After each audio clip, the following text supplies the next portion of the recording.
Buenas tardes para todas y para todos. El día de hoy les vamos a presentar una ponencia sobre un análisis de la oración Hoy no fío, mañana sí, a partir de la filosofía analítica del lenguaje. Primero le queríamos pedir disculpas por la brevedad y la rapidez con la que vamos a dar esta ponencia. Son muchos conceptos y vamos a dar por sentadas como ciertas cosas. También, realmente creo que es momento de empezar.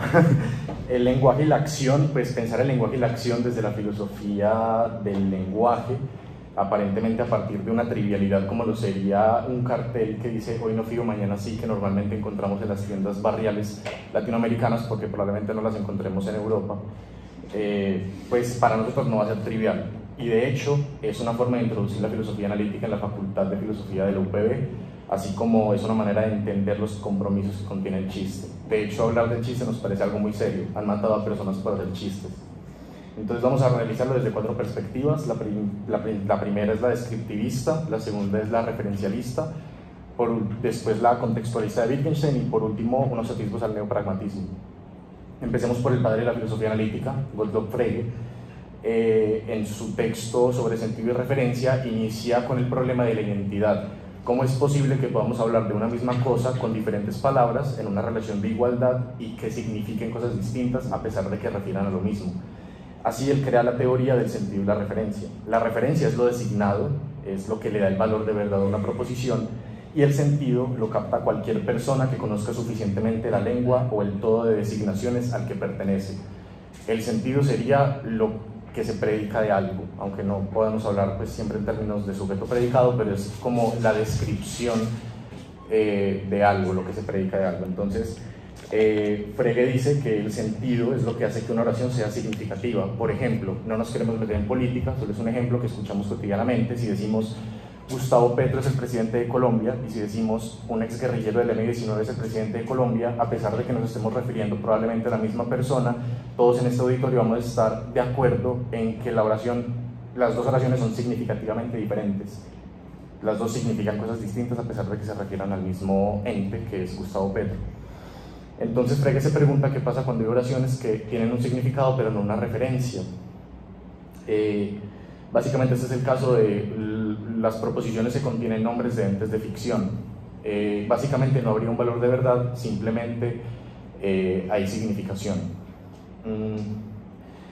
Supongamos un escenario, ahora ya hablando pues del cartel de hoy no fío, mañana sí. Supongamos que alguien va a una tienda de un barrio y le pregunta al tendero si el cartel que está en la tienda es verdad.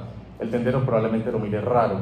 La razón que podría dar Frege de esto es que el hoy es un deíctico, no rigidificador, es decir, no designa nada y por lo tanto no tiene referencia alguna. Sin embargo, todos estamos de acuerdo en que la oración hoy no fío, mañana sí es significativa, porque nos reímos cuando la vemos cuando la vemos en una tienda.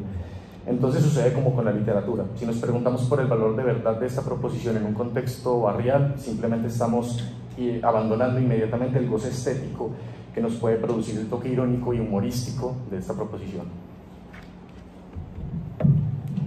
Bueno, ya teniendo esto en cuenta, yo pasaré a la siguiente teoría, que es básicamente el referencialismo, principalmente con 2 autores, los cuales son Bertrand Russell y Saul Kripke, que muere el año pasado precisamente. Russell pues es un conocedor de la obra de Frege. Este autor pues precisamente es parte del positivismo lógico y por lo tanto, como conoce la teoría de la significación a partir del sentido, hará unas oposiciones. Principalmente lo encontramos en un texto llamado Sobre el denotar, donde plantea 3 básicas oposiciones. Primero, cuando Frege decía que nosotros podemos reemplazar los sentidos o los predicados por nombres de ficción, como el ejemplo que daba Roberto sobre el presidente de Colombia, vemos un problema. El problema es cuando estamos hablando de actitudes intencionales. ¿Qué significa esto? Cuando estamos hablando de deseos, creencias y demás. Por ejemplo, si yo digo en el contexto de la tragedia de Edipo Rey, Edipo quiere casarse con Yocasta, todos sabemos que es verdad en esta tragedia. Sin embargo, podemos saber que Edipo no quiere casarse con su madre. Aunque estamos refiriendo a la misma persona o al mismo ente de ficción, sabemos que hay un problema ahí. Precisamente esto lo soluciona, esta primera paradoja la soluciona diciendo que la significación no va a recaer precisamente en los predicados o los sentidos que le podamos dar a un nombre, sino más bien el significado de los nombres depende de que haya un referente en el mundo. Entonces el referente, la extensión, es lo que da el significado. Por otro lado, hay que tener en cuenta que Russell es un lógico y tiene un problema con el tercero excluido, y es que si yo les digo a ustedes la frase hoy no fío, mañana sí es falsa, necesariamente tengo que decir que la frase hoy sí fío, mañana no es verdadera. Todos sabemos que esto es mentira. Entonces, ¿cómo soluciona esto? Precisamente lo soluciona diciendo que esto, el nombre, por lo menos el nombre hoy, o el tendero imaginario que nos estamos imaginando, no existe, sino que es una descripción abreviada. ¿Qué significa esto? Es una cantidad de particularidades que se podrían cumplir, pero nadie los cumple. Básicamente con eso también responde su tercera oposición, que es la oposición del argumento ontológico, el típico ¿cómo podemos hablar de Dios si no existe? O sea, vos estás mencionando a Dios, pero pues estás diciendo que no existe. ¿Acaso estás diciendo, por ejemplo, cuando decís que Dios no existe, estás diciendo hay un ente llamado Dios y este ente tiene la cualidad de no existir? Es una contradicción lógica. Pero para Russell va a decir que no, porque al predicar la no existencia del hoy no fío, mañana sí, o de Dios, o del tendero imaginario, lo único que estoy negando es que no existe ningún ente que cumpla con las cualidades de ser omnipotente, omnibondadoso, de más ovnis que se le puedan predicar a Dios, o de un tendero que me fíe. Ya teniendo esto en cuenta, pues entra la segunda teoría, que es más o menos en los años 60, de Saul Kripke. Saul Kripke mantiene la tesis de que la significación de un nombre depende de la extensión, de que haya un referente en el mundo, pero lo habla en términos diferentes, o las oposiciones que tiene con respecto a Frege son diferentes por lo siguiente. Por ejemplo, si yo les digo a ustedes que todos sabemos que Roberto es estudiante de la Universidad Pontificia Bolivariana, sabemos que no es de cierta manera sustancial que Roberto sea estudiante de esta universidad, podría ser estudiante de otra. Esto lo llama pues precisamente los mundos posibles. En un mundo posible Roberto podría estudiar en cualquier otra universidad, incluso otra carrera. Entonces, ¿qué hace que el nombre Roberto tenga una significación? Precisamente que hay un Roberto, que básicamente, pues como lo dijeron ahorita en la otra ponencia, es un hecho canónico, pues como en los términos que se habla hoy en día. Entonces, esto lo llamará la necesidad. La necesidad es precisamente que haya un ente que sustente el nombre, y este ente lo llama un designador rígido. Ya a la hora de entrar a hablar de el hoy fío, mañana sí, hoy no fío, mañana sí, podemos decir que ese hoy no es un designador rigidificador, porque precisamente no designa nada, y sería muy diferente si nosotros dijéramos el día hoy, 4 de julio del 2023, si fío o no fío. Es bastante diferente, porque ahí podríamos tener una referencia por lo menos un poquito más directa o algo rígido a lo cual poderlo referir, así sea solamente en un calendario. Bueno, Ludwig Wittgenstein es heredero de toda esa tradición referencialista y descriptivista, y nos vamos a centrar en las investigaciones filosóficas. En esta obra, Wittgenstein propone más bien una visión terapéutica, es decir, una disolución de los pseudoproblemas filosóficos. Wittgenstein vio pues todas estas teorías del nombrar de Frege y Russell y se dio cuenta que realmente el ciudadano de a pie no necesita rebuscadas teorías para nombrar y usar los nombres en su uso cotidiano. Entonces ya aquí el lenguaje se va a entender es como una práctica social y lingüística. Por eso también nos parece muy importante hablar de hoy no fío, mañana sí, no nos parece una trivialidad, porque el lenguaje es una forma de vida y el lenguaje es algo intrínsecamente humano. Entonces ya aquí en Wittgenstein los criterios del lenguaje no van a ser siempre de verdad y falsedad, sino que van a ser de aceptabilidad y justificación, en tanto se adecúan a las normas de un contexto. Esta es la definición que Wittgenstein da de juego del lenguaje. Entonces ya la significación no depende ni de una referencia, como explicaba Jaime con Kripke y Russell, sino que va a depender es de la función del uso, que se da dentro de un juego de lenguaje. Entonces, esto es lo que nos permite hablar de pertenecer a una comunidad.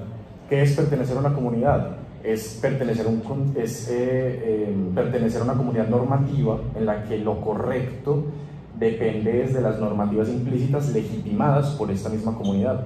Entonces volvamos al ejemplo, hoy no fío, mañana sí.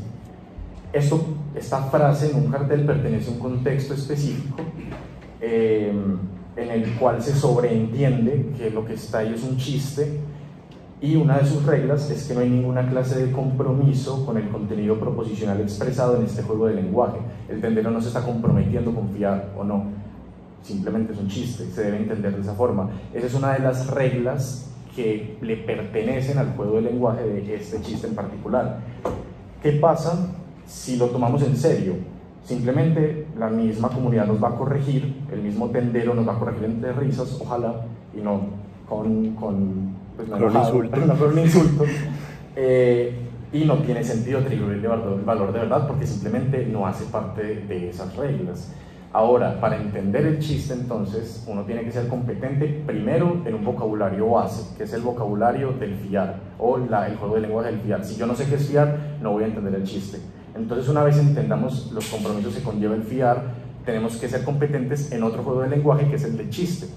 Una vez siendo competente en ese, o sea, ya te toca ser doblemente competente, por decirlo de alguna forma, para poder hacer para ser un buen jugador y usarlo correctamente. Eso es precisamente lo que dice Strawson, que es un filósofo también de los años 60, que diferencia entre las expresiones y el contenido proposicional y el uso que se hace de las expresiones. Bueno, y ya por último, entonces entramos a la teoría de John Austin, principalmente con un texto llamado Hacer cosas con palabras. Tenemos también que decir que esta pues es más nuestra parte, ya la conclusión que es esta parte es nuestra parte personal, nuestra opinión sobre el tema.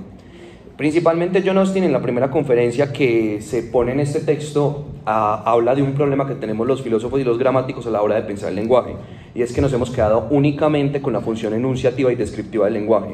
Nosotros únicamente no enunciamos y describimos cosas al hablar, sino que hacemos cosas con palabras. Por ejemplo, yo hago promesas, declaraciones, peticiones, insulto y demás cosas, a la par que pues puedo mentir. Entonces podemos decir que hay como diferentes tipos de actos de habla. Entre estos él va a decir que hay actos descriptivos que, como les decía, tienen un valor de verdad por la adecuación. Es decir, yo digo la frase, la nieve es blanca y es blanca sí solo, pues es verdadera sí solo si es blanca, y tiene una adecuación en el mundo. Pero a la hora ya de hablar de yo te prometo, el criterio de verdad va a ser más difícil de entender porque precisamente depende de varias cosas. Entre esas podemos hablar del contexto, la legitimación de la gente que emite la oración y a la par pues de la intención de la gente que precisamente también la emite. Yo no puedo saber si alguien a la hora de la verdad me está diciendo yo te prometo, pero me lo está prometiendo en serio o me está simplemente engañando. También lo mismo, por ejemplo, si yo les digo a ustedes, a dos personas de acá los declaro marido y mujer por el poder que me da la iglesia, pues todos sabemos que yo no soy un agente legitimado para casarlos en el nombre de la iglesia, pero también necesitaría otra cosa. Supongamos que ustedes me quieren tomar como agente legitimado, necesito por lo menos una cooperación de ustedes y digan, bueno, sí, nos casamos.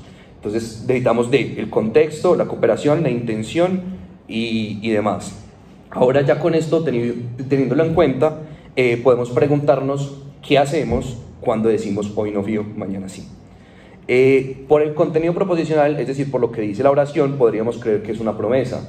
Sin embargo, pues a la hora de ver las promesas tenemos que ver las normativas, como decía Roberto, que conlleva el acto de prometer. Una de estas que destaca Austin es precisamente que al hablar de una promesa es necesario que se tome en serio, que no se esté haciendo un chiste, que no se haga precisamente un poema, un cuento o demás. Precisamente como sabemos que no es una promesa, como sabemos que está en el juego del lenguaje del chiste, tiene unas legitimaciones diferentes.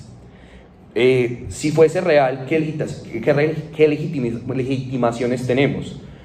Por ejemplo, supongamos que vemos esto por una gente que sí podría hacer una promesa de este tipo. Supongamos que el grupo Éxito pone un cartel que dice hoy no fío, mañana sí, pues quizás como ellos sí son unos participantes legitimados, podemos nosotros llegar y exigir que nos fíen, y si no nos fían, quizás estamos legitimados para demandar por falsa publicidad. Entonces vuelvo e insisto en el tema de ser un agente pues, legitimado para hacer este tipo de actos. Y que por último podemos preguntarnos qué podemos hacer cuando otro agente no entiende que es un chiste. De hecho, nosotros estamos implícitamente exigiéndoles a ustedes que entiendan que esto es un chiste y no lo vamos a ver de otra manera. Cuando otra gente no entiende que es un chiste, pues nuestra obligación como agentes sí competentes es explicarle al otro las reglas implícitas que están en este juego del lenguaje y hacerlas explícitas. Entonces ya para terminar con esto, pues trajimos todo esto y hicimos uso de esta banalidad, pues de este chiste, simplemente para volver a traer ciertas tendencias de la filosofía analítica, mostrarles que hay diferentes formas de analizar el lenguaje y que no solamente hay diferentes formas, sino que podemos usarlas para pensar algo tan evidente y tan normal que está al frente de nosotros como es precisamente un cartel. Sin ser más, pues un especial agradecimiento al profesor Santamaría y Simón, que nos han ayudado bastante. Eso también es una parodia del texto del profesor Santamaría.